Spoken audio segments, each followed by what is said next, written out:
এবং তারপরেও তাদের সঙ্গ দিচ্ছেন, দুইটি একই সাথে। আর আপনি আপনার অবস্থানে অনড় থাকবেন।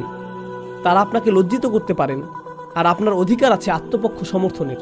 আপনি বলবেন, তোমরা যা বলছো তা সত্য না, তোমরা যা করছো তা অন্যায়। তোমরা যখন আমার সাথে এভাবে কথা বলো, তোমাদের এই কথা ফেরেশতারা লিখে ফেলেন।